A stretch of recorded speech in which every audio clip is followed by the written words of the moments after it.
Дагы бир жолу саламатсыздарбы урматтуу көрөрмандар. Эмесе мына биздин экинчи жарым финалдык оюнубуз. Бүгүнкү күндөгү 20 март экинчи жарым финалдагы бизде Суусамур менен Кабылан командаларынын ортосундагы дагы бир кызыктуу оюнга күбө болобуз. Азыр силердин алдыңыздарда эки күчтүү команда ойногон жатат. Эки команда бирдей финалга татыктуу командалар. Бирок эми бул чучулак аркылуу бүгүнкү эки командабыз жарым финалда беттешип атат. Эмесе биз командалар менен тааныштырып өтөлүк. Жакындан көк футболкачан, мына ачык түс көк футболкачан келаткан биздин Суусамур командасы. Койчукеев Нурманбет баштаган команданын капитаны 1-номерде, 2-номерде Султан уулу Кубаныч, 3-чү Алыбаев Тыныч, 4-чү Мукаев Тилек, 5-чү Бейшекеев Фархат, Тыналиев Рустам 6-номерде, Аскаров Аскат 7-номер, Досум уулу Дастан 8-номерде, 9-чу Насыпбеков Азат, Шекетов Эрмек 10-номер, Иманжан уулу Азамат 11-чи жана 12-номерде Солтобаев Калыбек. Бул биздин көк футболкачан, мына биздин оң жагыбыздагы Суусамур командасы. Ал эми маңдайыбызда сол жактагы Урманбетов Тилек баштаган мына капитандары ортого келатышат. Улактарды көрүп, Урманбетов Тилек 1-номерде команданын капитаны, Кабылан командасында 2-номерде Ногоев Сыргак, 3-чү Чопонбаев Нурбек, 4-чү Сейдалиев Эрлан, 5-чү Турганбеков Элдияр, Болот уулу Азим 6-номерде, Таалайбек уулу Баку 7-чи, Кайрбеков Жишан 8-номер, 9-чу Жанбек уулу Алтынбек, 10-чу Мусаев Урмат, Мукаев Белек 11-номерде, жана Русланов Султан 12-номер команданын башкаруучусу, Уралиев Азиз, команданын жетекчиси Сырдыбаев Марат.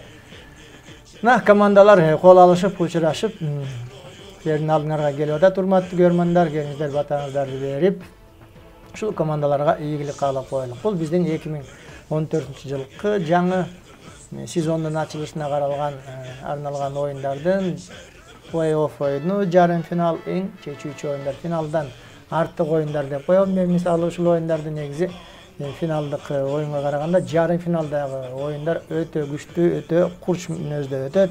Анткени ар бир команда финалга чыккысы келет эмеспи. Азыр мына силердин алдыңыздарда биздин Кабылан жана Суусамур командасы. Ортодогу калыс Кадыр Асылбек Шерибаев, Асанбек Турганов экен бул оюнда. 1 мүнөттөн кийин командаларды ортого чакырып оюнду баштайт. Бул эки команда айтып кеттик. Эмесе бизде ар бир группада 3 команда барды, 12 команда катышып, ар бир группанын жеңүүчүлөрү жарым финалда өзлөрүнүн атаандаштарын тапкан. 3-чү группадагы биздин Суусамур командабыз жеңүүчү болуп, 4-чү группада 1-чи орунду ээлеген Кабылан менен мына бүгүн булар экинчи жарым финалда беттешип атат. Уткан команда финалга чыгат, ал эми утулганы айла жок. 3-чү, 4-чү орунга ойношот. Бирок 3-чү, 4-чү орундагы жакшы, сыймык мондай биздин жаңы сезондо байгелүү орундар үчүн ойноп аткан жерде эң 4 күчтүү командабыз. Жана көрдүңүздөр бүгүнкү талаш менен бөрүлүү оюну жана Суусамур Кабылан эки жарым финал. Бул биздин экинчи жарым финалыбыз. Ортодогу калыстар азыр акыркы инструктаждарды берип, командаларга оюндун эрежесин дагы бир жолу тактап, кийин баштаган турат.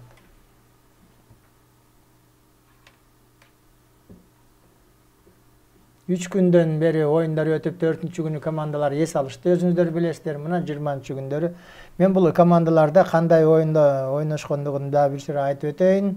Биздин Суусамур командасы мелдешин 17 мартта баштап, 1-чү күнү Ысык Көлдүн командасын 17-2 эсебинде утту.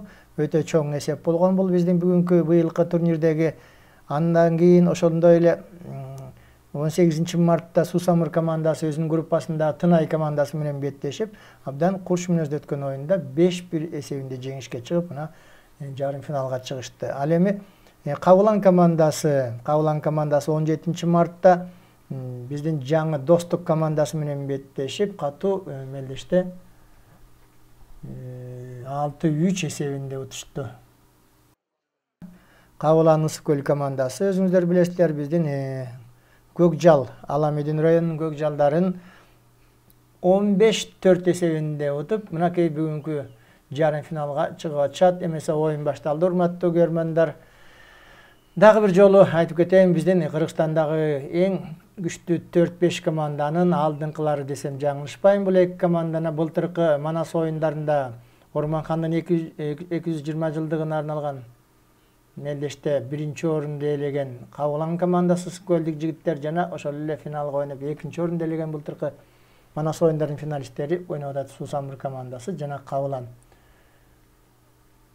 Ошентип оюн башталды. Улак жерде улакты эңкейүүгө аракет кылып аткан Акжал менен 5-номерде Тургунбеков Элдияр, Кабылан командасында 6-номерде көк футболка атышан Сусамыр командасында Тыналиев Рустам,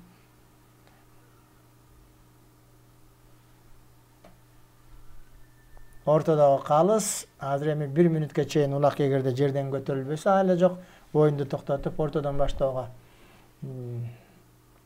чакырат. Ортодогу Калыс жана айтып кеттик Асанбек Турганов. Эки күчтүү командабыз бири-бирин 5 колдой тааныган, көп жылдардан бери чогуу ойноп жүргөн жигиттер. Өзүбүздүн жана айтып кеткендей кышы бою өтүп аткан Көкбөрү мелдешинде, кышкы сезондордо бардык райондордо болгон мелдештерге чогуу ойноп, чогуу жүрүшкөн командалар. Ал убакта жерге ойноп атышты албетте кышында. Мына эми биринчи жолку официалдуу Тайгазанга болгон мелдештин Орус майрамына карата өтүп аткан турнир. Эмесе улак Элдияр Тургунбековдун такымында 5-номердеги жана айтып аттык, бул Кабылан командасындагы жаш жигиттердин бири 23 жашта. 1990-жылы туулган. Минген аты Малыш деп коет бул Акжалы. Жанында көрдүңүздөр жаңы эле атаандашы Койчукеев Нурманбет ат менен келип күүлөнүп уруп атат Тайгазанга жеткирбестен, бирок Кабылан командасы минген аттары күчтүү. Көрдүңүздөр 1-номерде Тилек Урманбетов жардамга келип аттылы, аны да сүйлөп чыгарышты. Сусамыр командасынын аттары да мыкты экени көрүнүп турат. 6-номердеги бул Рустам Тыналиев, биздин белгилүү мыкты оюнчуларыбыздын бири. Сусамырдык жигит, өзүңүздөр билесиздер, көп жылдардан бери бул биздин атактуу Кожомкул, Соклуктун Кожомкул мурдагы Рассвет командасында ойноп жүргөн. Тилекке каршы мына 3 күндөн бери кээ бирде айтып отурабыз, бул биздин быйылкы турнирде Сусамырлык жигиттер. Ушул биздин Тыналиев Рустам, Бешекеев Фархат деген жигиттер өзүнүн Сусамыр командасында ойноп, ал эми Кожомкул деген атактуу командабыз тарап кетти. Бул өтө өкүнүчтүү албетте. Биздин уникалдуу командаларыбыздын бири болчу. Негизинен биз ушундай командаларыбыз тарабастан көбөйүп турса экен деген ой тилекти айтып келебиз. Бирок эми албетте биздин оюндагы өтө кымбат оюн турат. Бир команданы алып жүрүш жеке бир адамдын колунан келбейт экен. Өтө 1-2 жыл чогуу жүрүштү жолдоштордун жардамы менен. Биздин ар бир баланын эле өзүнүн атын багып, алардын жем чөбү, бардыгы жол киреси, транспорттук чыгымдардын баары тең эки жакка барган өтө көп сумманы талап кылат. Андыктан мындай команданы алып жүргөн жигиттерге дагы бир жолу таазим айтып, рахмат айтышыбыз керек. Мына биздин Кабылан Ысык көлдүн жигиттери көп жылдан бери акыркы 10-жылы биринчилерден болуп президенттик кубокту уткан. Кыргыз Республикасынын чемпиону болгон, андан кийинки жылдары президенттик кубокто жана Кыргызстандын спартакиадасынын жеңүүчүсү болгонго чейин жетип, былтыр бул команданын негизинен биздин Кыргызстан курама командасы түзүлдү. Өзүңүздөр билесиздер, былтыркы 2010-жылдарда Астанада өткөн Азиянын биринчи ачык чемпионаты өтүп, анда Азиянын 8 мамлекетинен командалар катышып, Кыргызстандын намысын ушул эки команданын катарындагы оюнчулар түздү. Жалпы жонунан ушул негизги команда ошо Кабылан командасы болгон. Мына бүгүн булар эми эки күчтүү командабыз. Чынында эле бул кимис утар экенин ушул жерден байкайбыз. Урмат Мусаев БТР деген ат менен улакты жерден көтөрүп барат. Бер жакта Эрмек Шейкетов 10-номерде. Бул биздин Ысык Аталык жигиттер. Туулуп өскөн жерлери Ысык Ата району. Азыр эми эки жигит эки башка командада ойноп, бири-бири менен күч сынашып атат. Бул жерде 9-номер Беши Фархат, кечиресиздер, бул 9-номерде Азат Насыпбеков. Кайрадан Урмат, Эрмек Шекетов дагы эңкейип, буякта Тыныч Алыбаев атаандашын улакка жолотпой жүрөт. Дагы эле Кабылан командасында Сыргак Ногоев аракет кылып көрдү. Эң кызыктуу биздин балдарыбыздын, мына ушул эң чебер оюнчуларыбыздын бүгүнкү оюну көрөрмандарды кубантып, мен ойлойм ушул финалдын аягына чейин кызыктуу оюн болуш керек. Оюнчуларды көрдүңүздөр, ар бир бала эңкейүүгө аракет кылып атат. Биздин Кыргызстан курама командасынын негизин түзгөн 2 командада бардык 12 баладан 24 баланы Кыргызстан курама командасына ойнотсо болот. Андыктан бул балдар абдан чебер, бардык жагынан эңгенди да билишет, улакты тайгазанга салганды дагы, ортого туруп коргонуу чеберин дагы бекем сактоого үйрөнгөн универсалдуу оюнчуларыбыз бул 2 командада чогулган. Улак азыр эми Сыргак Ногоевда Кабылан командасы 9 деген ат экен.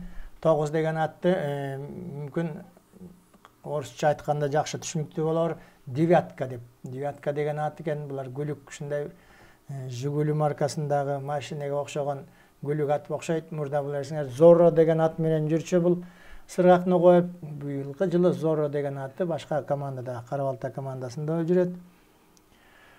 Ал эми бүгүн Сыргак өзүнүн девяткасы менен улакты такымга басып, атаандаштарынан суурулуп бөлүнчү калбай атат. Улакка шап жабышкан 6 номердеги Рустам Тыналиев Сусамыр командасында, бирок улак жерге түштү. Улак жерде 7 номердеги Талайбек уулу Баку Бактияр Кабылан командасында. Мына бул жерден өтө татаал болуп калат, балдарыбызга дагы ойногонго өтө кыйыныраак болуп, оюнду токтотууга туура келет. Балдарыбыз дагы аттарыбыз да жаракат алып калбасын, кукустатып албасын деп оюнду ортодон баштайбыз. Жекеме-жеке. Биринчи таймдын 8-минутасына кеттик. Эсеп 0-0. Ошентип, урматтуу көрөрмандар, мына биздин бүгүнкү жарым финалдык оюндар менен финалга чыккан командаларды аныктайбыз. Эртең финалдык беттешүүлөр 21 мартта Көкбөрү боюнча мелдештерибиз быйылкы сезондо 9 майда уланат. Ал күнү жеңиш күнү өзүңүздөр билесиңер, ар бир областтарда жеңиш күнүнө карата мелдештер. Ал эми биздин Бишкектеги Борбордук Ак Кулат майданында Үсөн Кудайбергеновдун жаркын элесине арналган мелдеш өтөт 9 май. Ошондой эле Үсөн Кудайбергенов менен бирге Сүймөнкул Чокморовдун атындагы турнир уюштурулууда. Кудай буйруса, 1,5 айдан кийин ал оюнда да биз кайрадан ушул Ак Кулат майданында жолугабыз. Азырынча улак жерде 2 команда бири-бирин байкаштырып көрүп атат. Баягы эле Урмат Мусаев БТР менен улакты эңде Эрмек Шекетов алдырып койду. Улакты алдыргандан кийин ал эми күчтүү аттарды ордуна чыгаш керек экен, Тайгазанга барып, өзүнүн Тайгазан коргоого мүмкүнчүлүк алуу үчүн Сусамыр командасы оюнчуларын алмаштырып, бул жерде 2 команданын 2 оюнчусу, ар бир командадан 2 оюнчу ойноп атат. Урмат Мусаев биздин балбан жигитибиз, эң күчтүү оюнчуларыбыз, Кыргызстандагы эң мыкты оюнчулардын бири. Мусаев Урмат 28 жаштагы бала. Мына биздин атактуу БТР деген ат менен ойноп аткан 10 номердеги Мусаев Урмат Кабылан командасы.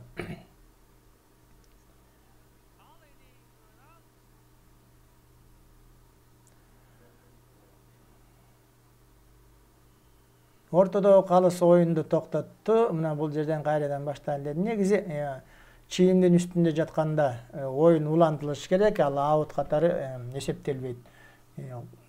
Улактын куйругу дагы ушул чийимдин үстүндө жатса, учу жатса да, куйругунун учу жатса дагы ал мисалы аутка чыкты деп эсептелбейт. Бирок бизде бул жерде оюнду кайра ортодон баштаганыбыз эле оң. Ал жерде аттар дагы тоголоктошуп, бири-бирин урлашып аутка чыгып кетишмек албетте. Жекеме-жеке азыр эми Сусамыр командасында Кубаныч деген жигит ортого чыкты. Султан уулу Кубаныч, бул өзүнүн Байтур деген көк аты менен. Бу дагы биздин 21 жаштагы жаш жигит. Мына былтыртан бери көзгө көрүнүп, ушул турнирлерде эң мыкты оюнчу деген наамга да татыктуу болгон оюнчуларыбыздын бири. Бул биздин Сусамырлык жигиттерде жаңы ушундай жаш келечеги эң мыкты оюнчулар пайда болуп ойноп атканды кубандырат. Бул командабыз жана айтып кеттик, былтыр Чүй областынын намысын коргоп, Манас оюндарында финалда ушул Ысык көлдүн Кабыланы менен беттешкен. Бул эки команда демек чындыгында эле эң күчтүү эки командабыз деп айтсак болот. Улак Сусамыр командасынын тайгазанын жанында болуп атат. Буякта 6-номердеги Тыналиев Рустам өзүнүн тайгазанын кайтаруунун аракетинде, ошонун жанында Бейшекеев Фархат Чабалекей деген ат менен жана айтып кеттим, бул эки бала жана Кожомкул командасында ойноп келген. Булар чогуу ойноп, бири-бирин беш колдой билишет. 3-номердеги Тыныч Алыбаев Арго деген аты менен жана биздин 9-номердеги жигитибиз дагы Насипбеков Азат Айтумары менен бул Сусамыр командасы.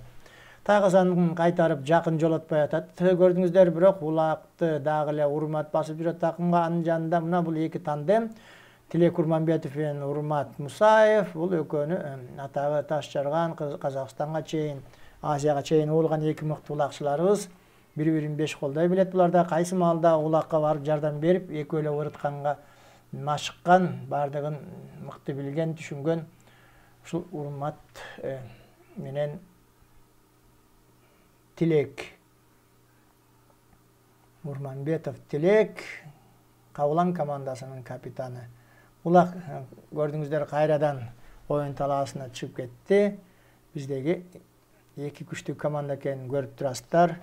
Оңой менен тайгазанга жолотпойт. Минген аттары мыкты. Жана да айтып кеттим, мына ушул 2-3 күндөн бери өтүп аткан турнирлерде бардык командалардын аттары оңолгонун көрдүк. Биздин эң күчтүү Кабылан менен Сусамыр командасынын жанында Бөрүлү командасы дагы бар. Өзүңүздөр көрдүңүздөр, 3 күндөн бери оюндарда Бөрүлү мына быйыл абдан күчтүү оюн көрсөтүп, финалга татыктуу болгон Талас командасын көрүп атасыздар.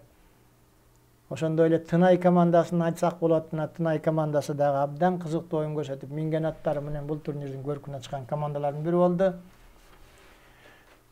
Жекеме-жеке кайрадан Урмат Мусаев, мына биздин оюндун 13-минутасы биринчи таймдагы оюн негизинен ортодо өтүп атат. Көрдүңүздөр, Кубаныч менен Урмат.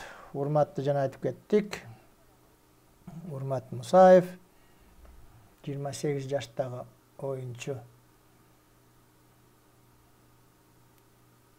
Шадылуу, жаш, карлуу, эң күчтүү улакчыларыбыздын бири. Ортодогу улакты өзүнүн минген аты БТР менен оңой менен атаандашына бербейт. Ал эми мына Султан уулу Кубаныч жана айтып кеттик, мына 2 жылдан бери бу дагы биздин эң мыкты улакчыларыбыздын бири болуп, негизги улакты ортодон эңип, атаандаштарынан жулуп алып, атаандаштарына бербей, ортодогу улакты биринчи эңип отуруп, былтыркы жеңиштерди алып келген ушул Кубаныч болуш керек. Бул баланын командасынын жеңишине салымы өтө чоң, өтө зор.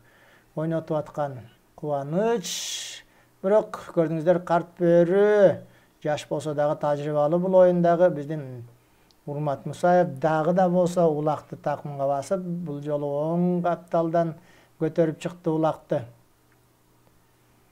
Урмат Мусаев такымынан чыгарганча улак жерге түшүп калды. Көрдүңүздөр, атаандаштар кубалап жетип, уруп кагып отуруп, улакты эми Сусамырлык жигиттер көтөрүп атат. Эрмек Мусаев анын жанында өнөктөрү. Бирок бул ирет Кабылан командасы атаандашын аутка сүрүп чыгарды. Оюнга келген көрөрмандарды көрүп атасыздар. Биздин тартип сакчыларыбыз бүгүнкү күндө ушул оюндардын жүрүшүнө жакшы өтүшүнө абдан чоң салым кошуп, тартипти сактап турушат. Мурдагыдай болуп биздин көрөрмандарыбыз айла жок ушундай трибуналарга батпай, биздин Көкбөрү ойнолчу аянтын тегеректеп туруп калышчу. Мына бүгүн алардын бардыгы тең балдарды ордуна жайлап, өзлөрү тартипти сактап турушат. Оюнду көргөнгө бизге дагы өтө ыңгайлуу, жакшы болуп турат. Негизи ушундай таза оюн болуш керек. Жекеме-жеке эми Тилек Курманбетов өзүнүн торпеда деген аты менен көрдүңүздөр, биякта көк атты жолотпой түртүп чыгарууга аракет кылып атат. Бирок Кубанычтын аты дагы жана айттык, БТРга туруштук берип аткан. Эми бул торпедага дагы көрдүңүздөр, кадимкидей торпеданы дагы, торпеда кандай чоң ат экенин билесиздер. Эң мыкты аттардын бири Урманбетов Тилек команданын капитаны, 1-номердеги 1980-жылы туулган, көп жылдардан бери ойноп келди. Бул жаш жигит, жаш кезинен баштап ал дагы Суусамыр жайыл командаларында ойноп жүрдү. Эми Кабылан командасында ойноп. Учурдагы Кыргызстан курама командасынын капитаны, эң мыкты жүрүш турушу дагы өзүнө үлгү болгон чыныгы капитандарыбыздын бири. Бул биздин Тилек Урманбетов.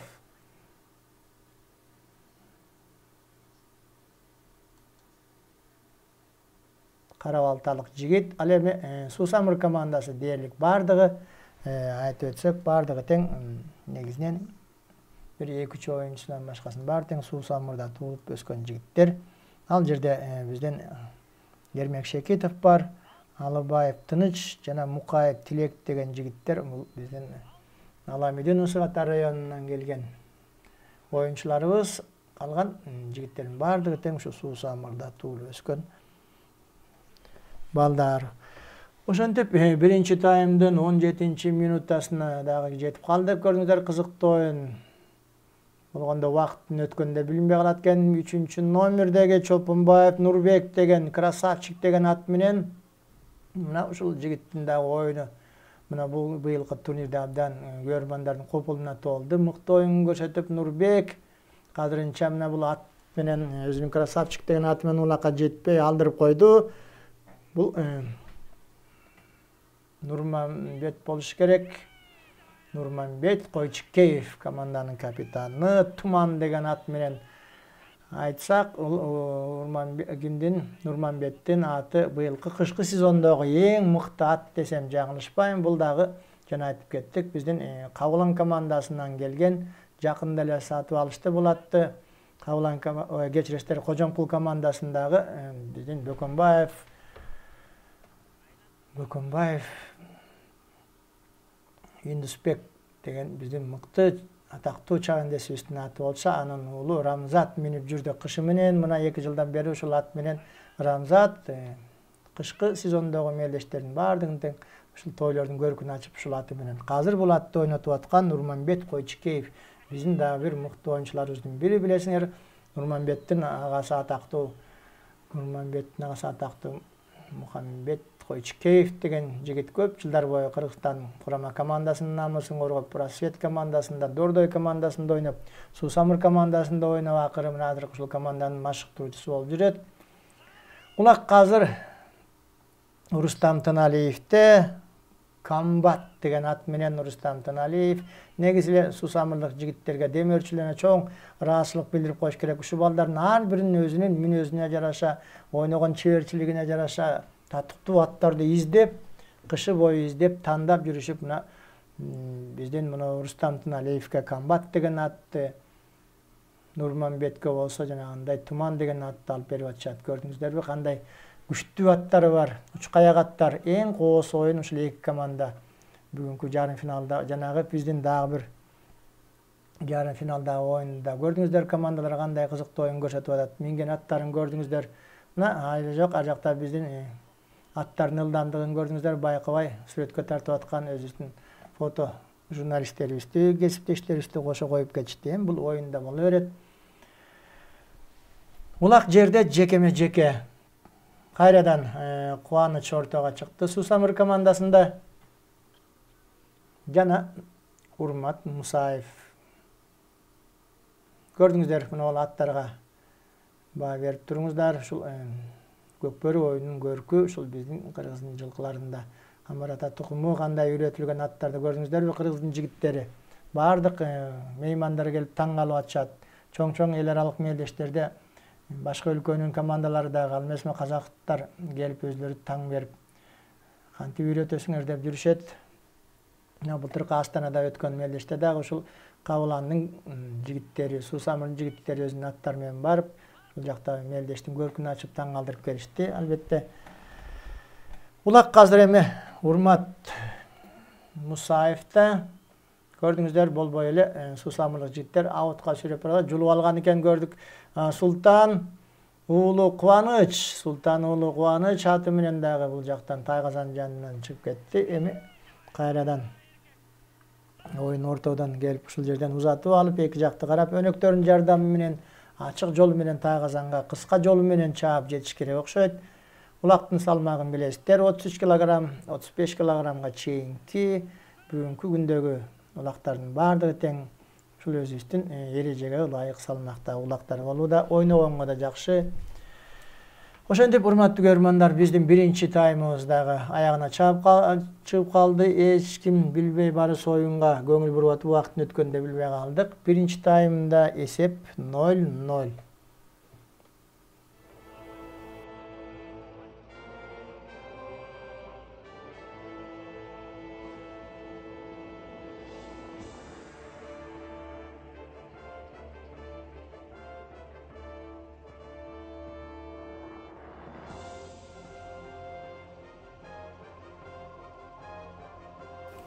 Экинчи тайм, урматтуу көрөрмандар, мына бүгүнкү биздин 20 мартта өтүп аткан экинчи жарым финалдык оюнубузда эң кызыктуу Суу Самыр жана Кабылан командаларынын ортосундагы кызыктуу оюнубуздун экинчи жарымы башталды. Эсеп 0-0. Мына биринчи болуп кайрадан дагы эле Элдияр Тургунбеков Элдияр Кабылан командасынын алын жанында 6-номерде Болот уулу Азим деген жаш жигит бар, 19 жаштагы бала. Пеле деген ат менен мына 6-номерде силер көрүп турасыздар, могул сары ат, бул Пеле деген ат менен Азим деген дагы келечеги мыкты улакчы боло турган өңдөнөт. Кудай буйрса бул бала дагы мындан кийинки оюндарда өзүн көрсөтөт деп ойлойбуз. Балага ийгилик каалап коелук. Ортодогу калыс биздин Асан Бектурганов деген эл аралыктар жада калысыбыз. Ал эми улакка эңкейип аракет кылган биякта Урмат Мусаевдин атаандашы Нурманбет Койчукеев. Мен ортодогу эки команда менен дагы бир жолу тааныштырып өтөйүн. Кабылан командасында Урманбетов Тилек 1-номерде, 2-Ногоев Сыргак, 3-Чопонбаев Нурбек, 4-чү Сейдалиев Ерлан, 5-чү Тургунбеков Элдияр, 6-чы Болот уулу Азим, 7-чү Таглабек уулу Баку, 8-чи Кайрбеков Жишан, Жаныбек уулу Алтынбек 9-номерде, Мусаев Урмат 10-чу, 11-чи Мукаев Белек, 12-чи Русланов Султан деген жигит команданын жетекчиси Сырдыбаев Марат жана машыктыруучусу Уралиев Азиз. Кадыр урмат аттан жыгылып калды берде. Оюн токтоп, кичине балдар өздөрү да токтоп көрдүңүздөр. Атаандаштары дагы, өнөктөрүнө дагы атаандаштарына да жардам берип, урматтын атын кармап калышты. Суу Самыр командасында Койчукеев Нурманбет, 1-номерде Султан уулу Кубаныч, 2-номер Алыбаев Тыныч, 3-чү Мукаев Тилек, 4-номерде 5-чи Бейшекеев Фархат, 6-чы Тыналиев Рустам, 7-чи Аскат Досум уулу Дастан, 8-номерде Насыпбеков Азат, 9-номер Шекетов Эрмек, 10-номерде 11-чи Иманжан уулу Азамат жана Солтобаев Калибек. Бул 12-номерде биздин эң көк футболкачан Суу Самыр командасы.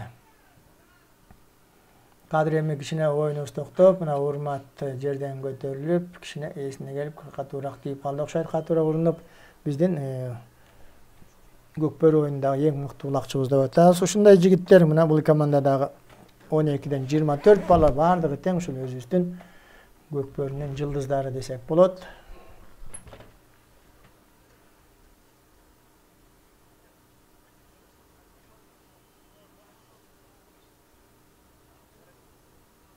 Албетте, Көкбөрү оюнда жана айтып атабыз, мына эр жүрөк, тайманбас ат жалында ойногон жигиттер ойнойт улакты. Жөнөкөй эле балдар келип улак тарта албайт. Албетте, мындай балдарга таң берип таазим этишибиз керек. Мына бул жерде Урмат Мусаев кичине кокустатып алды өзү. Бул баланы өзүңүздөр билесиздер, көп жылдардан бери Кыргызстандагы эң мыкты улакчыга тарбат. Мына абдан кайтарышат, атаандаштар тосушат, урушат ат менен. Кээ бирде ат айлап ургандар да болот. Мондай эл аралык турнирлерде биздин Кабылан командасын билесиздер, мурдагы жылы Чымкенттеги Асанбек Аскаров турниринде 1-орунду ээлеген. Ошол жакта Казакстандын жигиттери көрүшүп, бул урматтын оюнун жакшы билишип, мына бул жерде Нурманбет Койчукеев өзүнүн аты менен кичине уруп алды берде. Ортодон аттагы бут тепсип алгандай көрүнөт БТР. Негизи мындай жерде аттар монтип секиртпеш керек. Бул жерде эрежени бузулганы көрүнүп турат. Атты секирткен болбойт.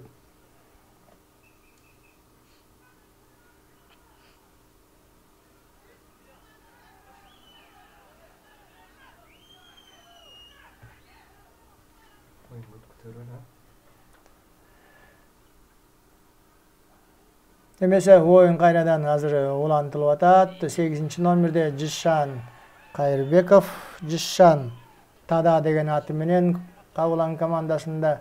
Бул жигит дагы кышы менен ойноп жүрүп, бул дагы колун оорутуп алган, кокустатып, колу чыгып кетти. Колун сындырып алган. Жакшы табында эмес, ошондой болсо да бүгүнкү чечүүчү оюнда оюнга кошулуп, бир кол менен болсо дагы ойногго аракет кылатынын көрдүңүздөрбү? Сол оң колу гипстелип жүрөт бул баланын дагы да болсо. Бирок ал колу менен улак тартпаса дагы тизгинди кырмап, атты башкарууга мүмкүнчүлүгү бар экен. Жарым финалда ансыз дагы эки күчтүү оюнчулардын бири Урмат Мусаев жаракат алып калгандан кийин, травма алгандан кийин, албетте бул балдар дагы ойнош керек. Негизи эле ушу балдарды айтасыз, оюндан кийин баарын тең эле аксап жүргөндөрүн көрөбүз, бирөөнүн башы көгөрүп жүрөт, бир жеринен чекеси канап жүргөн. Оюндун акысында бирөө да аны сезбейт, билбейт. Баары тең оюнга кызыгышып билбей калышат экен. Оюндан кийин, анан кийин буттары шишип кеткендерин же бир жерде колдору чыгып кеткенин байкап калышат. Ошон үчүн биздин өтө катаал оюндарыбыздын бири бекеринен жана чет өлкөлүк меймандар келип, мисалы Канаданын жана Түндүк Америка хоккейи НХЛ деп коебуз. Ошол жактан келген өкүлдөр келип таң калып атпаса керек. Канаданын хоккейчилеринин көкбөрүңөрдүн алдында жөнөкөй эле кичинекей баланын оюну турбайбы деп айтышкан. Мына кадыр эми көрдүңүздөр, өзүбүздүн жигиттер кайрадан оюнду улантып атышат. Ортодо Рустам Тыналиев азыр эми көк атты минген экен, Байтурду кубаныч эс алууга кетти. Анын жанында дагы бир мыкты ат менен, Месси деген ат менен Баку, Талдайбек уулу Баку Кабылан командасында 7 номер, дагы биздин жаш талантыбыз. Бу дагы 23 жашта. 23 жаштагы бала. Улак жерде атаандаштар бири-бирин, эки команда бири-бирин мыкты билгендиктен бири-бирин жакшы кайтарып турушат, улакты оңой менен эңдиртпей атышат. Ошондой болсо дагы Рустам, биздин дагы бул тарамыш өтө өжөр мыкты оюнчуларыбыздын бири Рустам алды акыры өжөрлөрүн уга туруп. 6 номердеги Тыналиев Рустам Суусамыр командасынын оюнчусу ортодо оюнду токтотуп, эскертүү берип, бирдеме түшүндүрүп атат. Калыс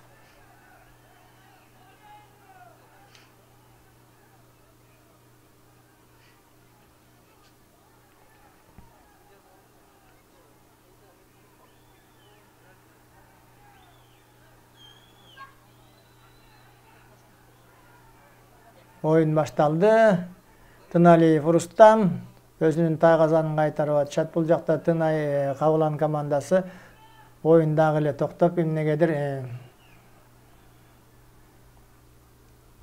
эми гана уруксат берилди окшойт. Командаларда эң мыкты судья, эң мыкты калыс, оюндагы башкы калысты көрүнбөгөнү, бир дагы ышкырыгы билинбегени, оюндун таза жүрүшкөнү, судьянын өзүнүн билинбегени жакшы мыкты судья деп аталат эмеспи. Бул жерде ортодогу калыс Асанбек Турганов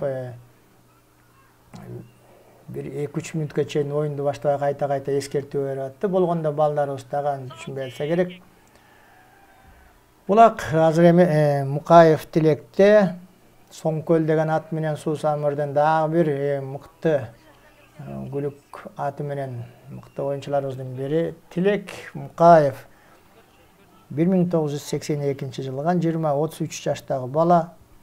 Айтмакчы, Тилектин иниси Белек Кабылан командасында ойнойт. Бул эки командада, эки бир тууган, эки командада бири-бири менен атаандашып атат. Мукаев Белек Кабылан командасында, Мукаев Тилек Суусамыр командасынын оюнчусу. Ошентип булак кайрадан жерге түшүп калды, көрдүңүздөр. 1 номердеги Урманбетов Тилек Кабылан командасында улакты өзүнүн аты менен тосуп, эч кимге жолотпой жатат. 7 номердеги аракет кылып аткан бул жана Баку. Баку биякта Элдияр жүрөт, 5 номердеги Элдияр. Бирок Gördüңүздөр, ар жактан Аскат болуш керек. Бул Аскат 7 номердеги Аскат улакты эми кетти. Сусамыр командасында дагы биздин дагы бир 20 жаштагы бала. Бул бала дагы 20 жаштагы бала. Акжал деген ат экен, эгерде өзүнүн аты болсо. Аскат жок, башка ат менен жүрсө керек. 20 жаштагы балдарды көрүңүздөр. Бу дагы мыкты, чебер, келечеги оюнчуларыбыздын бири. Сусамыр командасында жана айтып кеттик, өзүнүн туулуп өскөн айында негизи улактын ушул жакта бүт мекени да болуш керек. Жайы кышы улак тартышат ал жакта Сусамырда. Аба ырайы ушундайга мүмкүнчүлүк берип, спорттун башка түрүнө караганда жалаң ушул жакта ат менен кышы бою улак тартып жүргөн жигиттер. Өзлөрүнүн турнири бар. Бул Сусамыр айылында 6 айыл, Сусамыр өрөөнүндө 6 айыл бар. 6 айыл кышы менен өзүнүн Сусамырдын кубогу үчүн болгон мелдеште ойноп жүрүшөт. Быйыл жазга чейин 3 мелдеш өттү, дагы 3 оюну күзгүгө калды. Мен билишимче, мына биринчи оюндарга мен дагы барып, ушул жердеги тоюна катышып, ушул балдардын оюнун көрүп, ушунча бир чер жазып, эс алып келген. Бул Сусамырлык жигиттердин оюну баарыбыз тамшанып кубанып турабыз. Эң кооз, эң күчтүү оюн көрсөткөн Сусамырлык жигиттер. Ошол эле Кабылан, айтсак бу сөздөр Кабылан командасына жарашат. Көрдүңүздөр, Нурманбет кайрадан өзүнүн туманы менен жакшы эле көтөрүп баратты эле, бирок колунан чыгып кетти. Улагыбыз дагы улак жерде эңкейип аткан Фархат эңди улакты биринчи жолу көрдүңүздөр. Бул Фархат, жана айтып кеттим, бу дагы Кожомкул командасында ойноп жүргөн тажрыйба топтоп, мына мыкты улакчыларыбыздын бири болгон Фархат Бейшеналиев, Бейшекеев Фархат 25 жаштагы оюнчу. 25 жаштагы оюнчу. 26 жашка чыгыптыр. Мына жакында эле бир ай мурда февралда өзүнүн Чабалекей деген аты менен ойнотуп атат. Улакты оң жагына басып, Фархат Бейшекеев биздин мыкты улакчыларыбыздын бири. Нурманбет көткөрүп берди. Нурманбет эмнегедир сол жагынан эңсе деле түшүп калып атат. Улак оң жагынан эңсе деле улак жерге түшүп калып атат. Нурманбеттики жакшылап эс алып келбесе болбой калды окшойт. Анын ордуна башка оюнчу чыкты. Албетте 11 номерде Иманжан уулу Азамат деген жигит дагы. Мынакей Кабылан командасында Азамат Иманжан уулу. Бул 22 жаштагы бала. Бумер деген ат менен жаш бала, жаңы оюнчу. Быйылдан баштап мына биз Азамат деген балага дагы кечиресиздер, Мукаев Белек экен ал. Ал Кабылан командасында Мукаев Белек. Жекеме-жеке экинчи таймдын 13 минутасына келип калдык. Эсеп дагы да болсо 0-0. Абдан кызыктуу, жана айткандай, бул финалга тете оюн болуп атат. Көрдүңүздөрбү? Кубанычтын өзүнүн көк аты кандай жанталашып тосуп атат. Улакка өзүнүн ээсине улакты жеткирүүгө аракет кылды. Бирок бер жакта Кабылан командасында Эрлан деген жигит, бу дагы мыкты улакчылардын бири көрүнөт. Сейдалиев Эрлан жанталашып аткан БТР менен.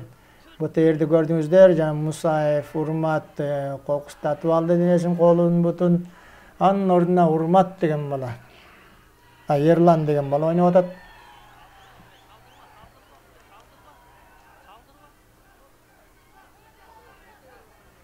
Бирок Сусамырлык жигиттер оңой менен улакты бере койбос. Эмнеси болсо да көрөлүк. Тайгазанын жанында оюн болуп атат. Бул Эрлан өнөгү менен келип, ой, Азамат. Мына көрдүңүздөрбү, Эрлан, Сейдалиев Эрлан.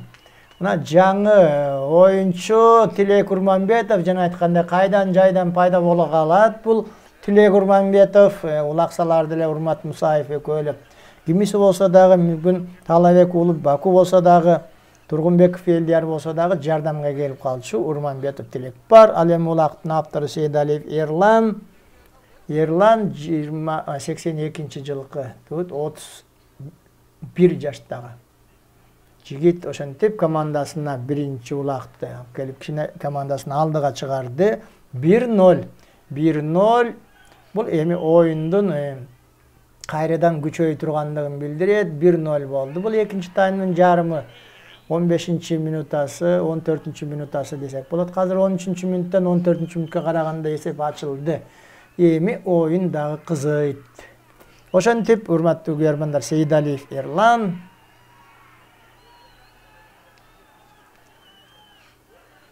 улак азыр 5 номерде Элдиярда.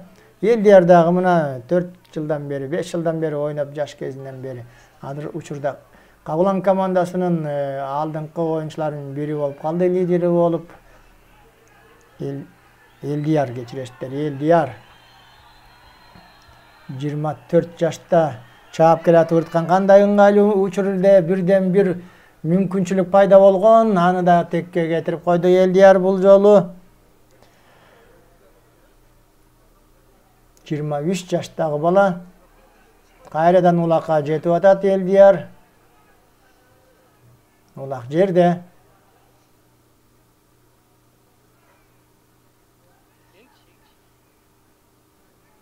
Көрдүңүздөрбү, Элдиярдын аракет кылып аткан, жан талашып атат Элдияр. 5 номерде Тургунбеков Элдияр. Бул баланы дагы биз мыкты оюнчу катары билебиз. Кыргызстан курама командасынын мүчөсү Эрмек Шекитов аны тосуп атат. Эңкейип аткан Таалайбек уулу Бактияр. Бактияр да бүгүн эмнегедир көрүнбөй атты эле, дагы да болсо улакты көтөрө алган жок. Бактияр өзүнүн Месси деген аты менен бул команданыкын билесиздер. Кабылан командасынын оюнчулары мурда ушундай Месси, Зидан деген аттарды минип жүрүштү былтыр.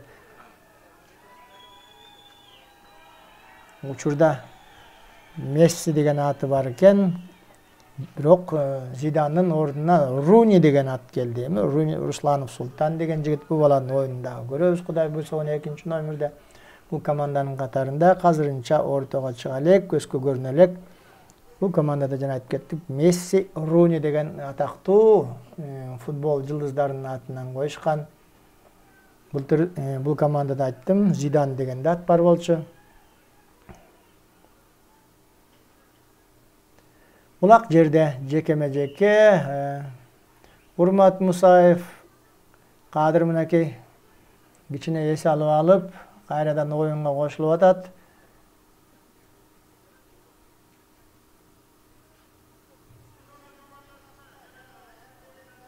Бул өтө кубанычтуу албетте, биздин Урмат жаракат алып калып, оюндан чыгып калдыгы деп кейип аттык эле. 10 номерде Урмат Мусаев кайта өзүнүн БТР менен ортого чыкты. Анын атаандашы Султан уулу Кубаныч Байтур деген көк аты менен Урмат дагы эле алды. 1-0. Урматтуу көрөрмандар, азыр эсеп Кабылан командасынын пайдасында. Уткан команда финалга чыгат билесиздер. Утулган командалар айла жок. Эртең 3-4 орунга ойнойт. Бирок эмне үчүн айла жок? 3-4 орунга ойногондо өтө татыктуу деп ойлойбуз. 12 команда катышып атат. Дагы бир сыйра айтып өтөйүн, бул балдарды биздин быйылкы Норус майрамына карата өткөн мелдеште 12 команда 4 подгруппага бөлүнүп, биринчи группада Таластын 2 командасы, Талас жана Датка деген командалар ойноду. Бишкектин ГУВД командасы, экинчи группада Асылбаш Сокулук, Кара-Балта, Бөрүлүү Сокулук командалары, Бишкектин Бөрүлүү командасы. Үчүнчү группада Тынай Токмок шаары, Ысык Көл, Суусамыр командалары беттешти. Мына 4-чү группада Достук, Ош, Көкжал, Аламүдүн, Кабылан, Ысык Көл командалары. Кудайдын кулагы сүйүнсүн, командаларыбыз көбөйүп. 12 команда быйыл 5 күндүк мелдешке катышып оюнду өткөрүп атышат. Бүгүн жарым финалдык оюндар. Улак ортодо кайрадан Урмат чыкты. Урмат менен Кубаныч, дагы эле көк аты менен Кубаныч Султан уулу жана БТР менен Урмат Мусаев. Деги эле улакты эңген команда чабуулга чыгат. Ийгилик мүмкүн ошолорго болот, себеби улакты эңген командада өзүнүн мыктаттары болсо тайгызаңга жеткенге толук мүмкүнчүлүгү бар. Ал эми атаандаштары жанталашып аракет кылып, ушу Урматка мүмкүнчүлүк бербөөнүн аракетинде болуп атышты. Ошого карабастан Урмат дагы да болсо ортону ээлеп турат өзүнүн БТР менен, жекеме-жекеде буга тең келчү бала жоктой көрүнөт учурда. Бирок ошого карабай, албетте Кубаныч Султан уулу аракет кылып, Нурмамбет Койчукеев жана көрдүңүздөр урматты аты менен уруп жыгып, ошентип жолтоо кылып атаандаштарын ойнотпогого аракет кылып атат. Бул биздин биринчи таймдын экинчи таймдын аягына дагы чыгып калдык. Эсеп 1-0 алдыда Кабылан командасы жана Суусамыр. Ортодо калыс Асанбек Турганов. Командаларды ортого кайрадан улактап келип ортодон баштаган турат. Жекеме-жеке.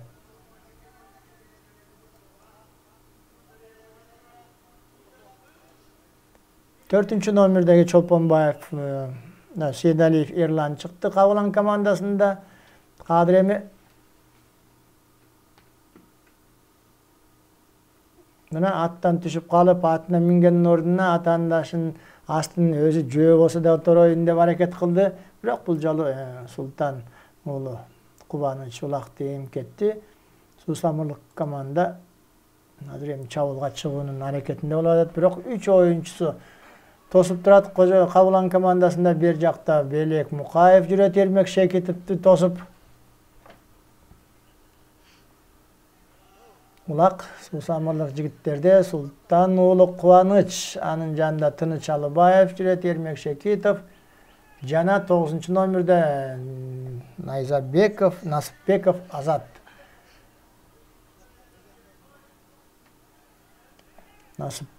Азат. Көрдүңүздөрбү кандай катуу оюн болуп атат. Тилек Урманбетов дагы да болсо өзүнүн торпедасы менен кабаттап тосуп калган экен атаандаштарын, өзлөрүнүн оюнчусун дагы, атаандашын дагы. Тилектин аты урганга дагы жакшы, тосконго дагы, күлүк жагынан кубалап жеткенге дагы бардык жагынан күчтүү.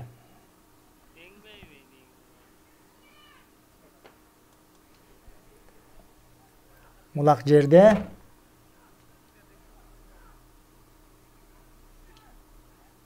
Шекитов Эрмек, Тилек Урманбетов бер жакта Жишан Кайырбеков улак тегиңге аракет кылып көрдү. Ал эми Тилек Урманбетов бул жерде өзү барын контролдоп турат, улактын тегерегин өзү дагы еңүүгө аракет кылып, жок, улакка жеткен жок. 1-0 алдыда Кабылан командасы Жишан Кайырбеков.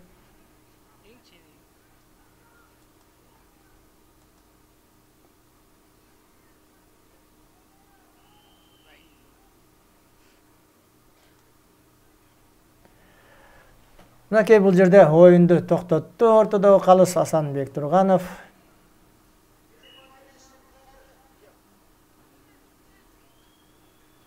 Эмесе экинчи таймыбыз аягына чыкты, урматтуу көрөрмандар. 1-0 Кабылан жана Суусамыр командаларынын ортосундагы оюндун экинчи жарымы аягына чыкты. 1-0 алдыда Кабылан командасы.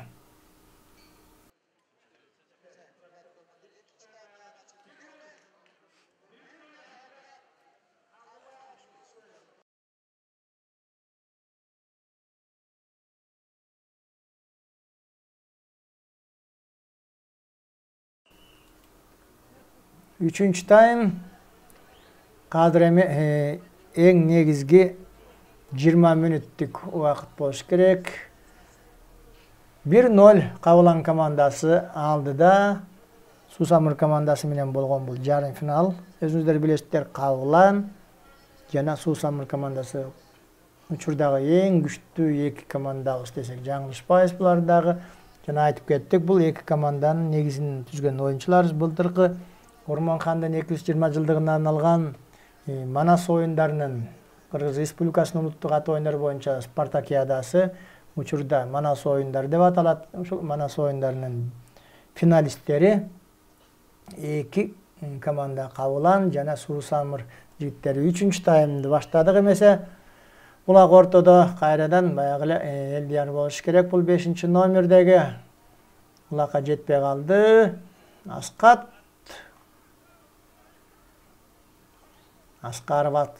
20 жаштагы бала. Көрдүңүздөр, Суусамыр командасында улакты эңкейип атат, аракет кылып. Нурманбет Койчукеев дагы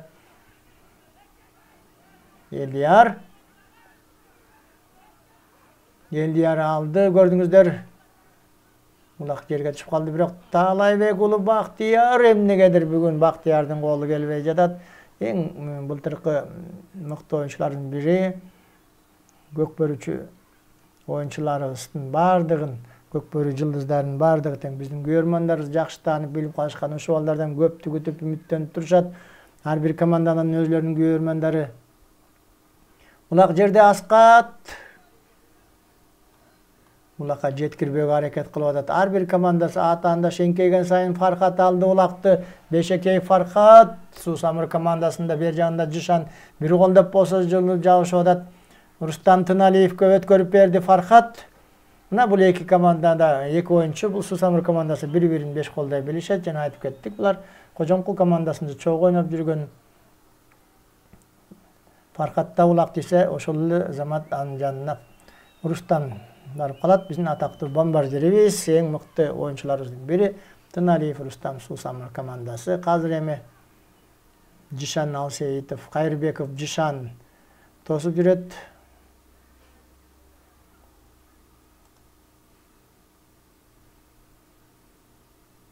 Үчүнчү таймда Кадыр эми эки жакты карап өнөктөрүнүн бул жактагы жардамы менен чабуулга чыгайын деп атат. Ар жагында Рустамдын өнөктөрү атаандаштарын бир-бирден кийип тосуп жол ачууга аракет кылып отурушат. Ар жактан тек гана Жишан жалгыз Рустамды ошол жака жеткирбей жатат. Бул жерде Рустамдын өзү да чарчады, атты да чарчатып атат, көрүп атасыздар.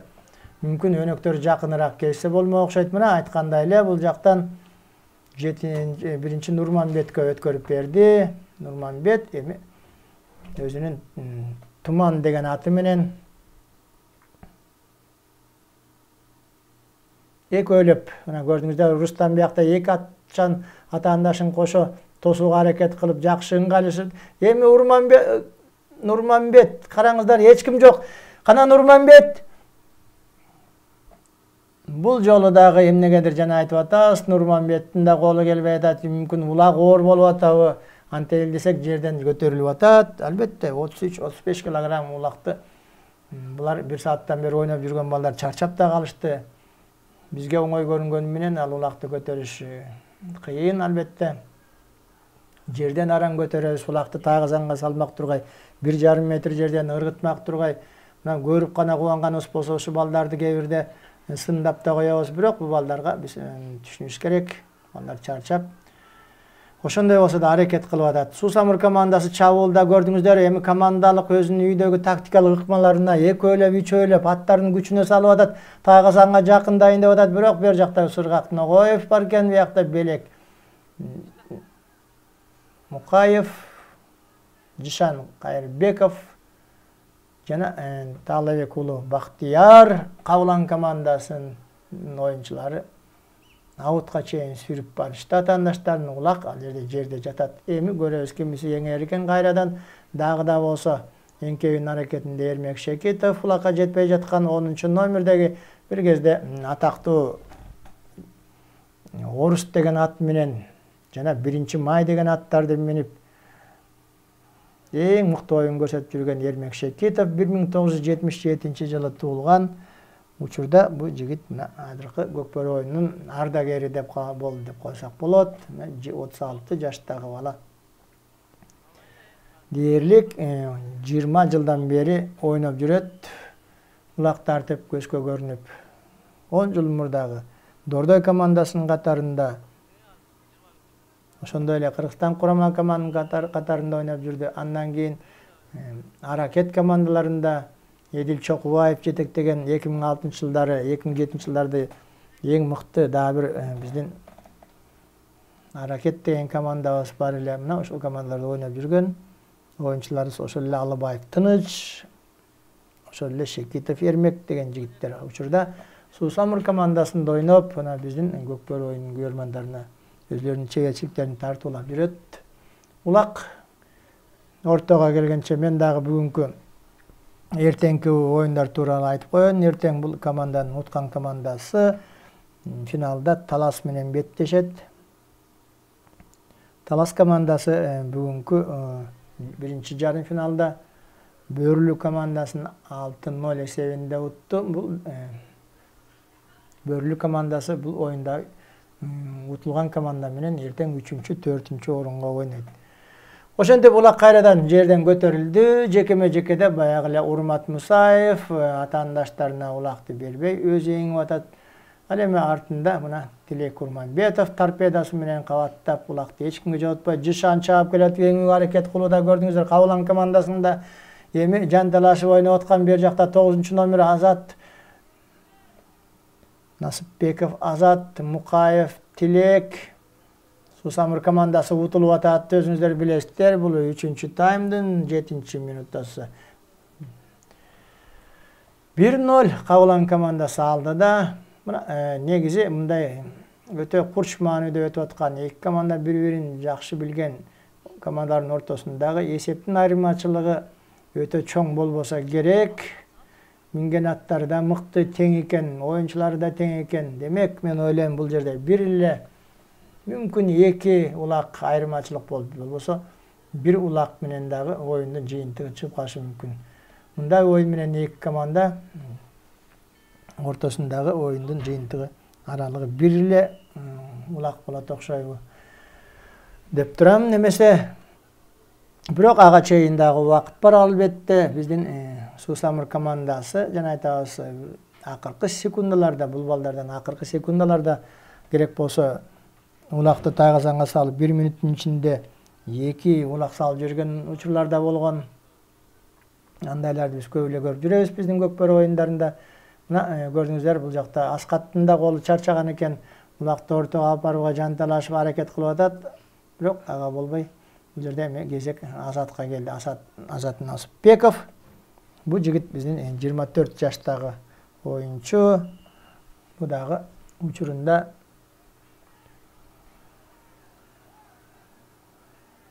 кичинекейинен бери ойноп, бул жакта Насыпбеков, Азат, ошол эле Фархат, ошол эле Рустамдар менен бирге Кожомкул командасынан тарбия алып чыккан.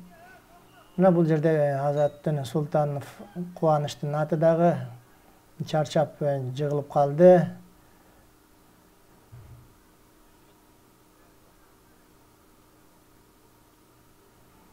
Көкбөрү оюнунда билесиздер, мынакей өтө бул күйүгүп дагы эртеден бери чуркап жүргөн аттар. Бул көк атка дагы күч келди. Чабуулга да чыгып атат. Ортодо жекеме-жеке дагы ушул аттын өнөрүнгө чеберчилигин көрүп атабыз. Өзү дагы чарчады албетте. Ошого карабай ортодо улакты алыш керек болчу. Сусамыр командасында мыкты аттар, ортого БТРга тең тайлашкан аттарды табыш керек болчу Сусамыр командасына. Ала жок, бирок БТРда Урмат Мусаев улак менен эч кимге бербей кайрадан чабуулга чыгып атат. Ошентип Кабылан командасы кайрадан чабуулда. Анын жанында Мукаев белек, мына кызыл шымчан өнөгү, кызыл топучан, кызыл тебетек кийген экен, мындай үстү тебетегинин үстүндө. Урмат Мусаевдин жанында баягы эле Тилек жакындап барды, бирок бул жерде көрдүңүздөр, кайрадан ат баты менен кулатып атаандаштары Урматты эми БТР жыгылды. Мына бүгүнкү оюнда 2 атка күч келген экен. Ортого да ойноп аткан, чабуулга да чыгып аткан Урматтын БТРи жана Кубаныштын көк аты, Байтур деген аттар. Мына чындап чарчаптыр. Айла жок. Мына финалга чыгыш керек. Албетте башка аттары да бар, бирок мондай катуу оюнда БТР сөзсүз ортого туруш керек болуп атат. Кабылан командасында Урмат да ойноп, жана да айтып кеттик, кээ бир балдарын бар тең бул жерде колунан, бутунан жаракат алып, чолоңдоп жүрсө да, аксап жүрсө да ойноп атышат. Мына ушундай балдарга таң бериш керек. Ушундай кыргыздын көкбөрү оюну. Бекеринен бизден улуу Чыңгыз агабыз айтпаса керек, ушундай эрендерин, эр оюнун мурас кылып калтырган ата бабаларыбызга кулдугум бар, деп ушундай айткан сөзү дүйнөгө тарап. Мына көрсө бекеринен эмес турбайбы. Улак ортодо жекеме-жеке дагы эле Урмат Мусаев менен бул жолу Рустам Тыналиев ортого чыгып атат. Тыналиев Рустам байкаштырып, ойлонуп, кайыл жагынан чыгайын деп. Урмат Мусаев эки жагынан тең эңет, билесиздер, сол жагы өзгөчө. Мына БТР менен улакка жолотпой.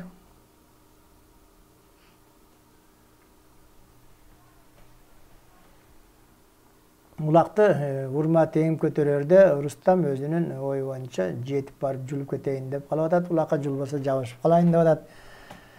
Убакыт өтүп атат. Көрдүңүздөр, биздин бүгүнкү экинчи жарым финалда биринчи жарым финалдагыдай эмес, араң дегенде бул курч мүнөздө өтүп атканы бир улактын тайгазанга түшкөнүн көрдүк. Эки команда абдан катуу ойун ойлоп атат. Эки команда бирдей, бири-бирине тең командалар экен, күчү бирдей. Бирок айла жок, спортто мүмкүн бирөөнө ооп кетет, айла жок. Кимис утса дагы экинчи командасы дагы жеңишке татыктуу болчу деп айтсак болчудай. Мен ойлоп атам, ушул бир эле улактын тайгазанга түшүшү менен бүгүнкү оюндун тагдыры чечилип калат окшойт. Анткени убактыбыз дагы, бирок убактыбыз бар экен дагы да. Рустам алды акыры ак жал менен.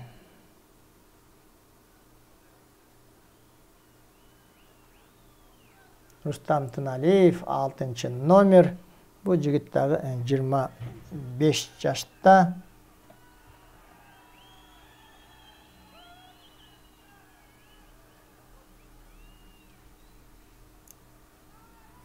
Кабаттап тосуп атышат, өнөктөрүнүн жанына келип жардам сурап атат. Фархат барды мына жана айтып атабыз, бул экөө бул жакшы бири-бирин түшүнгөн балдар. Фархатка өткөрүп берди окшойт.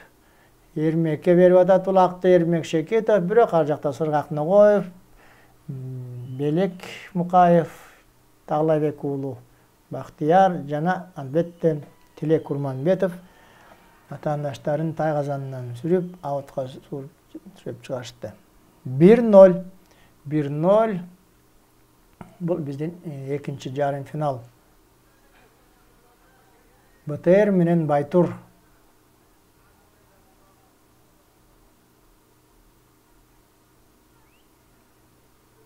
Көрдүңүздөрбү, аттарды караңыздарчы. Мына жаныбарлар жарыктык. БТРди карагыла. Урматка жардам берип, берки көк атты жолотпой атат Урмат. Улакка жетпей калды. Кайрадан эми. Көрдүңөрбү? Мына бул жерден Урматтын аты кичине да болсо күчтүүрөөк экен. Жок, мына көк аттагы Азамат Кубаныч, жок, Кубанычка да улак келинген жок. Улак ортодо, жекеме-жеке эки гана бала мына күч сынашып атат.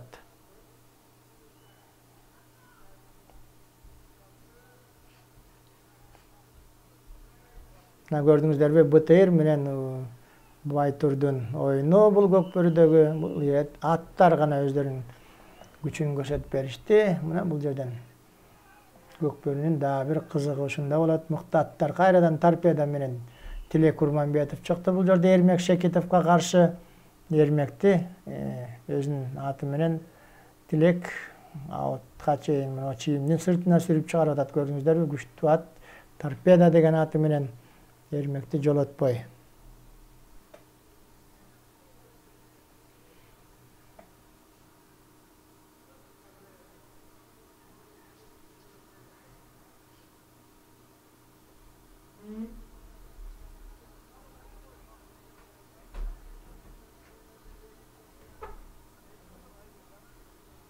Улак ортодо болгондон кийин чийимдин ичинде гана ойнош керек.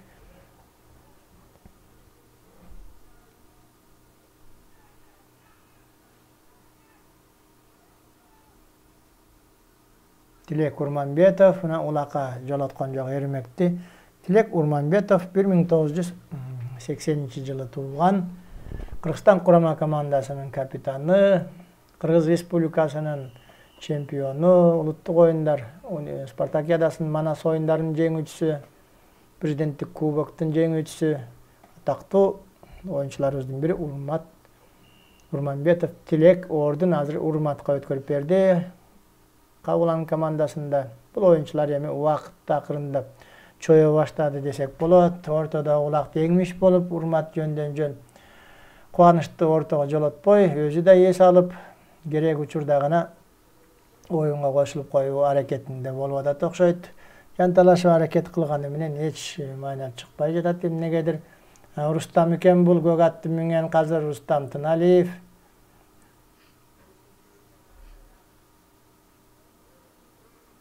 жана да айтып кеттик, мына кайрадан жыгылып атат. Көк атты Тыналиев Рустам. Бул аттарга да боор оруп кичине чаппаса да болот. Эртеден кечке ушул 2 ат ортодо ойноп атат, албетте чарчашты. Жана да жыгылган көк ат катуу маанилүү оюнда бул аттардын ролу өтө чоң экени көрүнүп турат, көрдүңүздөр. Деги эле ар бир оюнда аттар катуу чарчап атат, абдан чарчап, себеби атаандаштардын аттары дагы ушунчалык күчтүү болуп, мурдагыдай эмес. Мурдагы 10 жылдан айырмаланып, азыр бизде 12 команданын жок дегенде бир 8-9 командалардын күчү бирдей жакшы оюн көрсөтүп атышат. Мына бүгүнкү 3 күндөн берки оюндардын жүрүшүндө байкасак, аттарыбыздын баары тең оңолуп, ошондой бар. Оюндардын ылдамдыгы дагы күчөп оюндарда. Албетте мындай аттарыбыз чарчабаганда дагы жакшы, өтө ысык эмес, оюн талаасы, аба ырайы ушул көкбөрү ойногонго ыңгайлуу болуп турат. Эгерде өтө ысып кетсе, билесиздер, биздин май айында да турнир болот. Май айында мүмкүн күн ысып кетсе, анда эмне болот? 31 августтагы Кыргыз Республикасынын эгемендик күнүнө арналган президенттик кубоктагы бизде ысык, аба ырайы ысык болуп турган учурда өтүп жүрөт. Андайдагы аттарыбыз ушул абдан көп чарчап, чалыгып, ошол жерден чаңдап, чаңдын арасында жөтөлүп да калып аткан учурлары болот. Бирок ошондой болсо дагы биздин балдарыбыз буларды өчүрү келгенде таптап, негизги турнирге убагында даярдап атышат. Улак жерде Урманбетов Тилек жана Нурманбет Койчукеев экен. Койчукеев Нурманбет дагы эч нерсе кыла албай атат. Торпедага каршы Нурманбет Тилек өзүнүн тор аты менен Торпеда деген.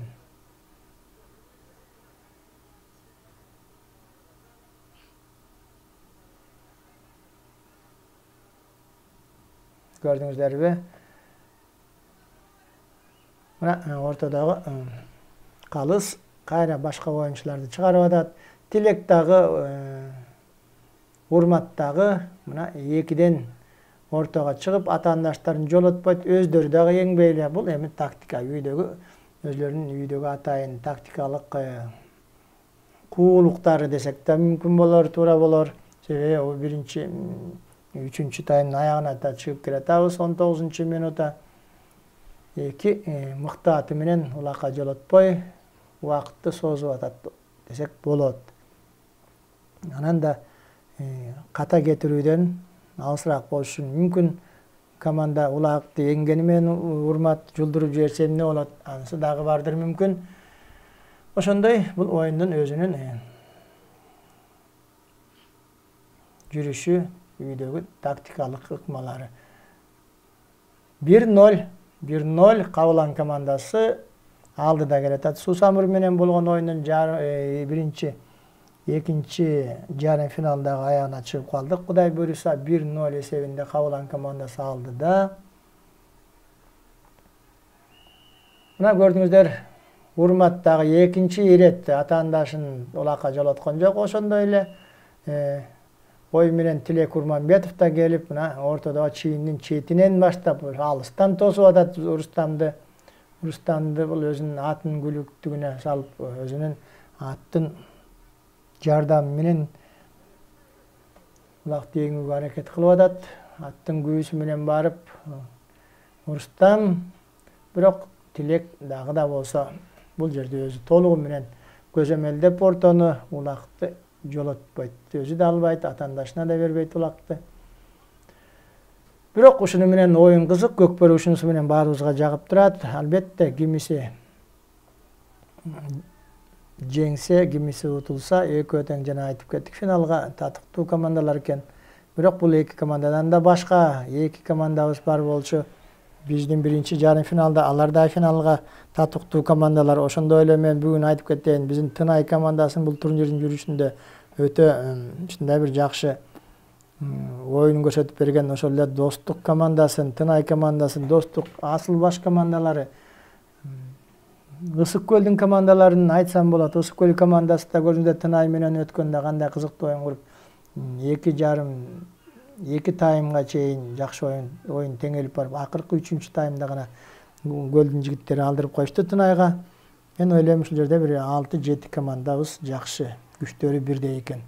Демек биздин оюнубуздун деңгээли дагы жогору берет мелдештердин. Ошентип, урматтуу көрөрмандар, мына биздин бүгүнкү экинчи жарым финалыбыз да аягына чыкты. 1-0 эсебинде Кабылан командасы жеңишке жетишип, финалга чыкты.